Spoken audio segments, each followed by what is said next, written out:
Welcome to Designer Discussions with Maria, Jason, and Miriam. Today, we're talking with Jason and Maria about Instagram marketing.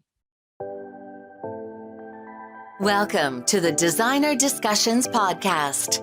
Tune in each week where we discuss marketing, branding, PR, and business advice for design professionals. Are you wondering where to start marketing your interior design business? We are opening the Designer Discussions Marketing Studio, a monthly series of in-depth, actionable content to guide your marketing, PR, and business development.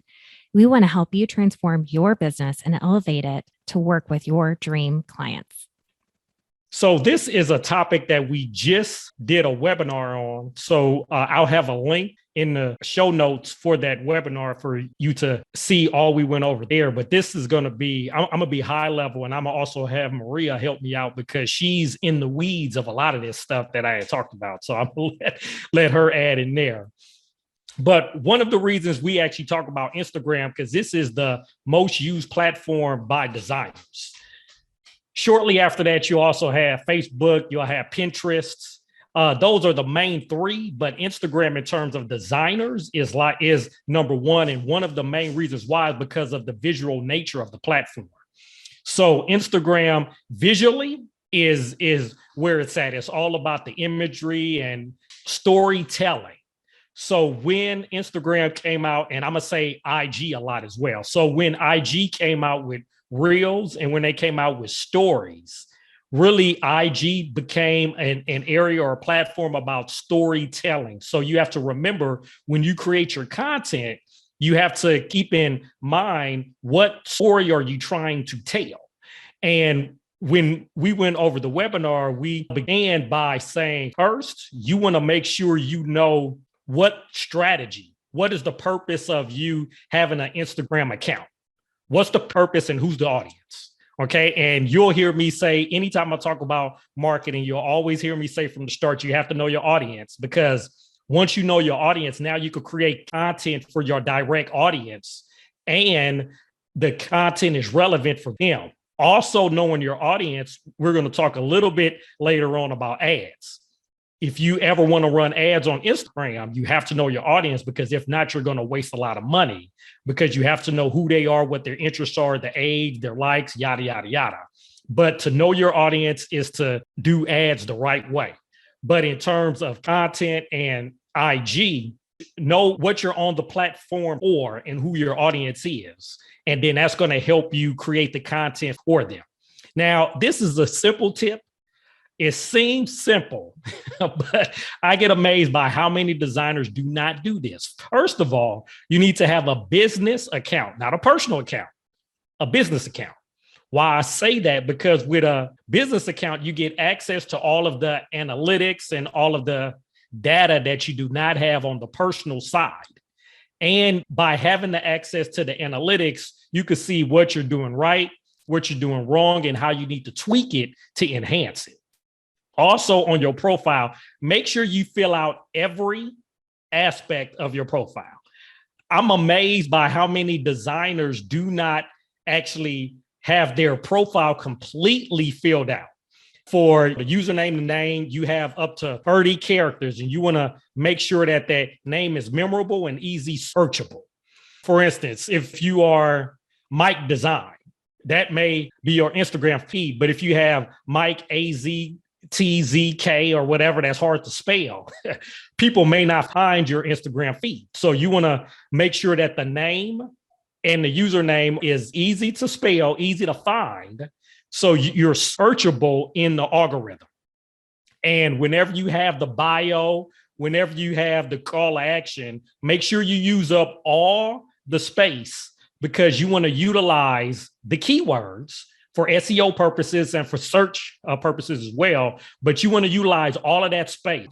I'm amazed by how many designers may have a description and say, I'm an interior designer, or I do design for XYZ. And they have so much more that they could fill out and explain, because when you explain all of this, you're going to have keywords in there that others will search for and find you. And so that's why you want to utilize all of the space you have. So don't be in a hurry to complete the bio. Okay, so if you have a bio now, go back to it, look at it, make sure that you've used up all the space. And if not, take some time and rethink, what do I do? What do I really do and who my audience is, so you can reword that, re-optimize that, so you can maximize space for the content in that area. So that's number one. Seems like a simple tip, but it's really not. Honestly, make sure you complete and optimize the bio. Did the bio character count just go up a little while ago? I remember hearing about that. So maybe if you haven't looked at it in a while, go in and make sure that, because I do think you can use more characters now than before. And maybe a lot of people didn't catch that. Yes, good point. Good point. So the next one we want to talk about, if you have not ever analyzed your competition, make sure to do so. One of the reasons why you want to analyze competition, because you want to know the hashtags that they're using. You want to know, you want to see what type of content they're producing, what's getting them a lot of likes, shares. So you can see if you have the exact same audience as the competition, which you should be looking at the competition that has an audience similar to yours. But you want to analyze that, and you want to make a list of all of the competitors in your space. Next, after that, you want to build out the profiles and look at all of their posts, look at what their hashtags are, look at what they're doing stories about, what they're doing reels about, because that's going to help you. And then that'll help you to uncover strategies that you may not be using in your own account. So you may see a designer that does lighting, and you may see that their audience really likes to learn about lighting. And if you have that same audience and you're not talking about lighting, you may want to talk about a little lighting in your content. So that helps you to what we call gap analysis, to see where are the holes in your own content strategy that you may want to input. Don't be afraid, and spend some time analyzing the competition, because you're going to learn from them. And honestly, don't be afraid to reach out to them, because there are times when you could do collaborations. And Maria could talk about the collaborations she's had us do on Instagram and TikTok and all of that, that actually helps you out. So don't be afraid if, when you make a list of your competitors and you analyze them, see what their likes are, their content is, and all of that, hashtags and all. If you see information that you really resonates with you and y'all have the same audience, reach out to them. The only thing they can say is no. Don't be afraid to reach out and say, I actually enjoy what you have in there. Would you like to do a collaboration on X, Y, Z, or yada, yada, yada? I definitely think that each person should look at other designers' Instagram feeds that they like, and then look at the types of content that they're putting in their stories, and then also kind of see what they're doing for their video content. The more broad you use content and you aren't super niche down to only one thing, the better it is for your business. So like Jason said, maybe someone really talks a lot about lighting, or posts a lot of floor planning and concept drawings, but you're not doing that type of items in your feed because you feel like it needs to be more curated. You could be missing out. Like, you could be missing out on those job site walks where there's a picture of you on the job site that someone else is doing. So kind of look at those feeds, people who are doing it successfully, and see what you could apply to your business. I think that's a really strong leveraging tool. Yes. And once you've reviewed the competition, now you have ideas for your own content. Because one of the things I'm asked a lot by designers is, what do I post about? And that's one of the main questions I get is, what do I post about? Now that I have an account and I've done all this, now what do I post about? Hopefully from the analysis of the competition, you've seen and you've helped to develop your content dynamics, what you're going to post about. But just some other ideas that we had talked about: do behind the scenes of your office, behind the scenes of your process, behind the scenes of how you work with a client. Because at the end of the day, you need to differentiate yourself from all the other designers. You do not want to be a Me Too designer. So what differentiates you is your process and how you work with your clients behind the scenes. So don't be afraid to talk a little bit about that. And then that helps with your potential prospects and clients out there, that they see and hear and read about that. They get to relate to you on a different level. I'm often asked also about having in there personal information, having your kids and having your dog and having, vacation stuff. Honestly, if you're comfortable with that, have it in there. We actually had Ariana on. One of the posts she had on was with her son. She explained that post had so many views, so many likes, because there were a lot of her clients and prospects that related to that. And she received a lot of views off of just that one post that she's going to probably do more of that. So if you're comfortable having kids in there, dogs, what your interests are, that helps others relate to you on a different level than other designers in the field. That's going to help differentiate you. Something else you want to do, UGC, user generated content. As you're looking at the competition, you're seeing what they're producing and also what is liked a lot on their feed. And you can see from the user side what the users want to know. I just talked about if you saw a competitor had lighting in there, that may be user generated content that you want to have on your own feed. So reach out as you begin to produce your own content, have areas in there where you could communicate and engage with your audience so you can see what they're interested in. We actually had on our own side, we had an email a couple of weeks ago that asked us to talk about ads. And so we're going to do on a future podcast, we're going to do more on ads just because we want our listeners to know that we are listening to what they have to say and we're going to produce content that they want to see and hear about. You need to do the exact same thing on your side. Engage with your audience so you can know what they want to hear and like and see, then produce that. They're going to, know that you're listening to them. They're going to want more of that information. They're going to share it because they now know that you're producing content that they want to hear about. Videos and reels. We had talked a little bit about that, and I'm going to let Maria talk on that too.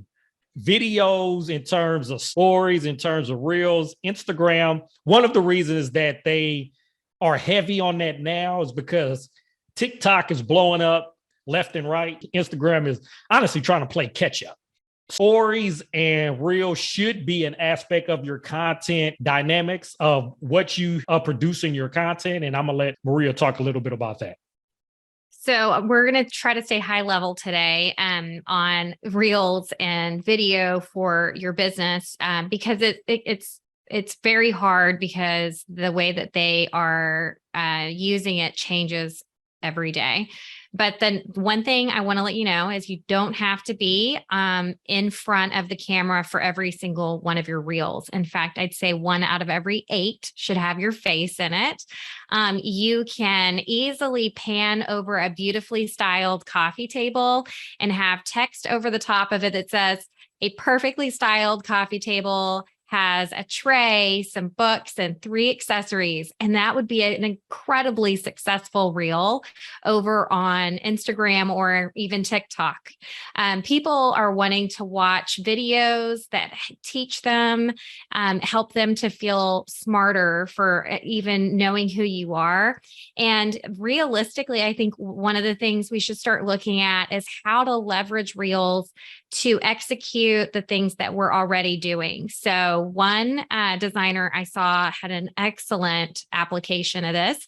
They had this gorgeous room, just stunning. It's so beautiful. And how can you use one video of someone walking from like the back door of a mud room and then like panning around the room more than once? Well, it's pretty easy, to just walk into the room and have an audio play and you kind of just create this experience. But then when someone asks the question, "What paint color is that?" then they respond to that question with a video. And the video is that exact same video they used before, but then they have in type text over the top what that paint color is. And in saying the interior design paint color for this room is, they're creating a great searchability within their content that the computer is reading, because each and every post we make teaches the computer and the algorithm who we are, what we're doing. And so as they're reading what is happening, you're answering people's questions, you're responding with a reel. That reel has video and has the paint color in it. They will boost all of that activity much greater. Another thing that's excellent about that is that the person who sees that video will immediately follow you, because you're giving away paint colors and they can see what the room looks like with the name of the paint color over the top of it. Then they are going to save that content. And when they save that content, the algorithm in the computer is sitting there going, wow, this person is so valuable to me. I need to really keep them on my platform.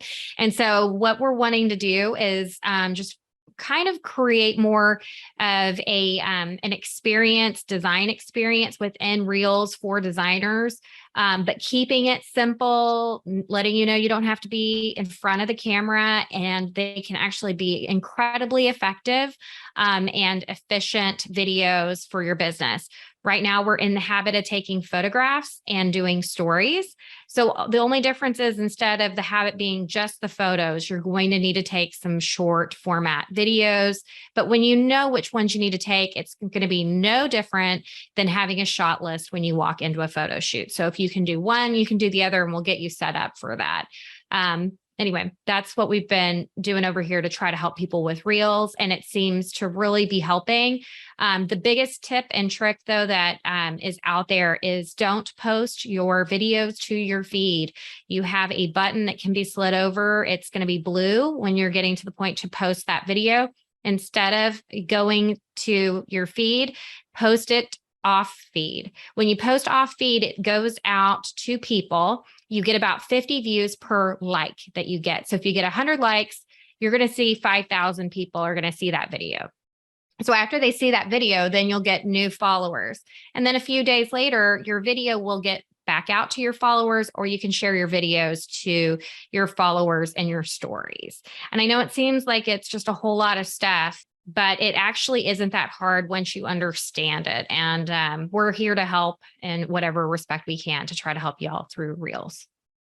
If you heard what Maria just talked about, she actually touched on one of the other things I'm asked about a lot. How do I get more followers? And it's all about, if you head back to what we talked about originally, knowing what your strategy is. Why are you on the platform to begin with? Knowing your audience, and then producing content for them. And if you replay what Maria just talked about in terms of the tips on how to produce the content, all of this will help you increase followers. In terms of ads, like I said, we're going to do a webinar on that. But ads, the way to really have success in ads is you have to know your audience, because if you do not know your audience, you're going to waste a lot of money. We'll touch on that in a future podcast, but just at a high level, remember what we went over today. Know your strategy and the audience. Have to know that. Analyze the competition, because they're going to hand you a lot of information. They're going to fill in the gaps in your own content strategy. So that's going to be a gap analysis to help you understand what you're doing right, what you're doing wrong, what you need to do more of. And then the content dynamics, what me and Maria talked about in terms of the tips to help you create good content to get more followers. So that's all we want to talk about today. If you have any questions at all, we are here to help. Feel free to reach out and we'll be happy to help you. And we hope to see you all here next week on Designer Discussions. Are you wondering where to start marketing your interior design business?